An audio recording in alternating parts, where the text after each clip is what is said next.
Hi guys, I'm Mahi. Hi, I'm Prerna. And today we have a very special video. It's Mahi's birthday video. Yay! Yeah, and we are making something that obviously interests Mahi a lot. It's a cake. Yeah. I love making cakes. I make my own birthday cake every year, and I know a lot of people think that's sad, but I just like doing it. I mean, I love making cakes, so why not It's make kind of cool, yeah. the perfect cake for your own birthday, Yeah. So even for this video, I mean, we'll be making a very mini cake, and we're going to be showing you 3 techniques today in one video. Yeah, So, we're making edible glitter. which is not that difficult, and it's really fun, and it's so sparkly. Yeah, and the second thing we are making is fondant roses, like roses from fondant. Yeah, and it sounds complicated and it looks complicated, and there are these lot of videos on YouTube which show you how to do these, but with a lot of equipment. So this is no equipment. You just need fondant and baking paper, but you'll see how we do that, and it's really simple. So that, and then the whole assembly of the cake, of course. Yeah. So Let's begin. The ingredients we'll need are, we've got a sheet cake. We use the cake mix and bake it, but you can use any recipe you want. then we have some buttercream, which don't use any other kind of icing. Use buttercream for this, so that the sugar sticks on properly, and even the fondant doesn't wilt, because the whipping cream and ganache in hot weather especially won't hold these up properly. Yeah. We've got 2 food color. We've got red, blue and purple. And these are for making edible glitter. Yeah, and these are gel colors, by the way. And Yeah. we've got some caster sugar and just a ring. We're using to cut out the A cake. round cutter, yeah. It's pretty small, and you can use anything. If you have a cookie cutter, which we don't have a small one. Yeah. And this is just like a lid. Well, I think it's from a lamp I have. But yeah, you can just use whatever we have on hand. And you need some white fondant, which we have forgotten to place here, but yeah. So basically, you just need to cut out circles from your cake first. That's like the first step. So we'll just be doing that.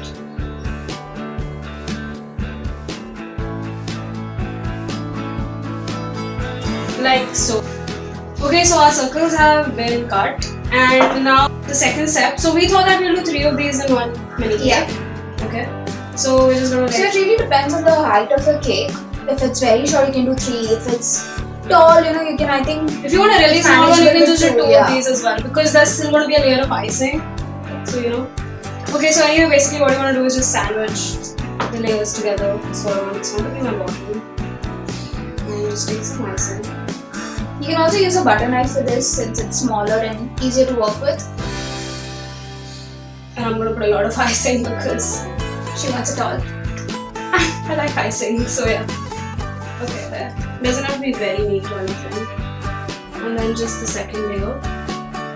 What do you think? Should we need 2 as well, or what is this? I think this is tall enough. This is good, right? Yeah. Yeah. Okay, so we'll just be making 3 cakes instead. So yeah, the stacks are all ready, and now we have to just crumb coat all of these small cakes, which hopefully won't be very, very hard. So crumb coat is basically just a thin layer of buttercream. And once we've applied the thin layer, we'll be putting it back in the fridge for it to harden. So yeah, that's pretty much it.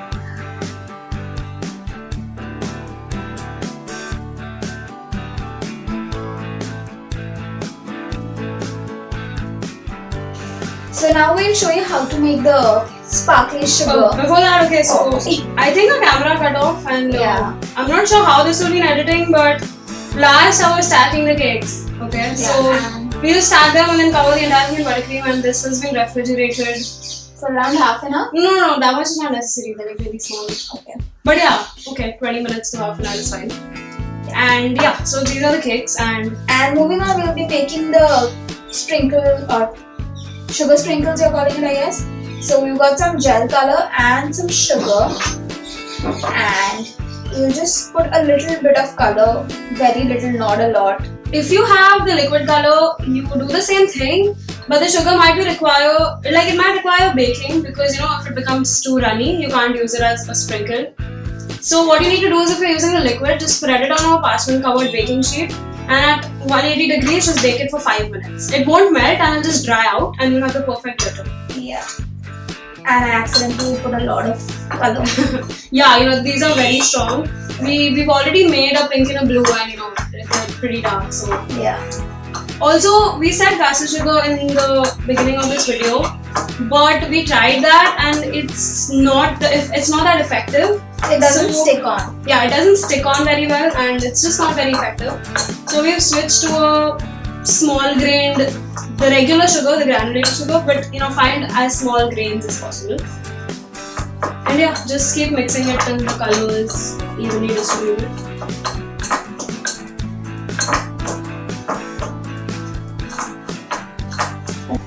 Okay, so as you saw, Prerna mixed the color and we just took it out on a plate next to the cake. Yeah. And now we won't be doing anything much. We'll just be rolling the cake in the sugar. Do you want to do it, Prerna? Let's just roll it. Yeah. Just roll it around till it has evenly coated. And our buttercream is sort of melting because it's really hot here. It's not melting, but yeah, it's like Yeah. If you don't want to roll it, you can also just use your fingers and do this. So as you can see, it's really simple and sprinkle some on top. So yeah, we're pretty happy with how this looks. I Yeah, mean, it's sort of like a semi-naked cake. yeah, It's and- not completely covered because it's just raw sugar. You wouldn't want so much of crunch in your mouth, especially when it's a cake. very true. And plus, I think the reason we got it just won't stick as well is because the buttercream, the cake's been lying here and it's sort of crusted. Yeah. So of course it puts on pressure. But I mean, it does have to be cold, otherwise it'll distort. So Yeah. you can try putting a little water on it and then sticking the sugar if you want a lot of sugar on it. But we think this is perfect. Yep. So now we'll just move on and show you how to make the rose with fondant. So let's get there. So now to start with the roses, that's just some white fondant. And that's pretty much all you need. And you need just a little 2 bit of, squares of baking paper. yeah, this is non-stick and it still ends up sticking because True by weather. yeah, I mean, should we say it? Yeah. So yeah, we also have a little bit of sugar on the side. If we need it, we'll use it, but for now, nothing. So what we'll do is in the beginning we'll just make small balls out of the white fondant like so. As you can see, we've already made a few, just 2 or 3, and we'll require around 7 to 8 per rose. Actually, we'll need more than that. We'll need one for the little bit in the center, okay? So Yeah. middle of So the you'll rose. know as you progress. And plus, it depends on how big you want your rose as well. So we have mini cakes, so we're going to be making slightly smaller roses than usual. So We Mahik just- is going to demonstrate one. Yeah, but we'll just go ahead and make all the circles first. So Yeah. Okay. let's just do that. So once these are ready, we will just be taking a small one of them, placing it in between both the baking papers, and just sort of flattening it. And make sure it's not circular, but it's a little longish, I'll do one Like- as well. maybe an oval.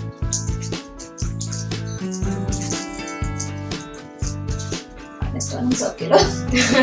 So yeah, something like that. Yeah. And peel it off. And you want to make a bunch of these before you go on because that way it's the easiest.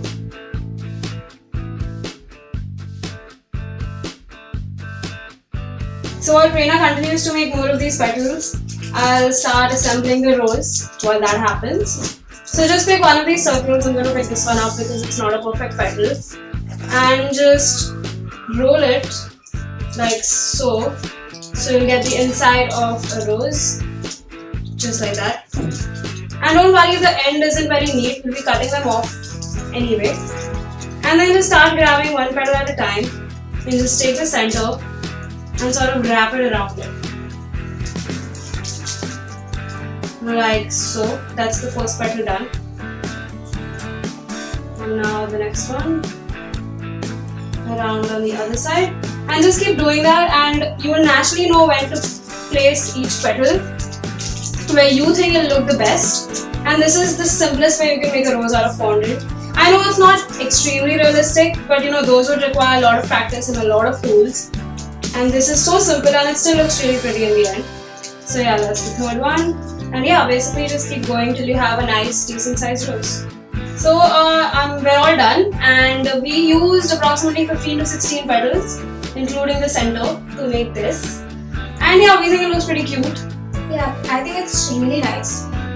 Yeah, and if your fondant petals aren't sticking, if the fondant is drying out too soon, just make sure to just add a drop of water and it will stick right on. Don't add a lot though. Be very careful. Very little. Otherwise, And it's just also, going to I know we suggested that we use the baking paper, but then when we were making the breads, we kind of found out that it works better with fingers, like just your bare fingers. So yeah, and now we want to just place it on the cake, and for that we need a flatter base. So I'm going to attempt to cut this, and I'm just going to use scissors.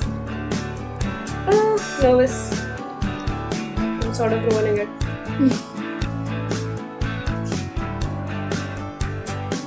Yay, success. I tried. Not bad. I didn't really destroy it or anything. And yeah, just place it on top of whatever. So yeah, that's pretty much it. It looks really pretty, and you can have different colored petals, or if you have edible paint, you can just paint the edges. It look really nice. Yeah, and if you want a more complete look, or if you're doing this on a larger cake, you can also give the cake a border or something. But we want to keep it really simple, Yeah. and we chose not to do it in any way. So that's pretty much our finished cake.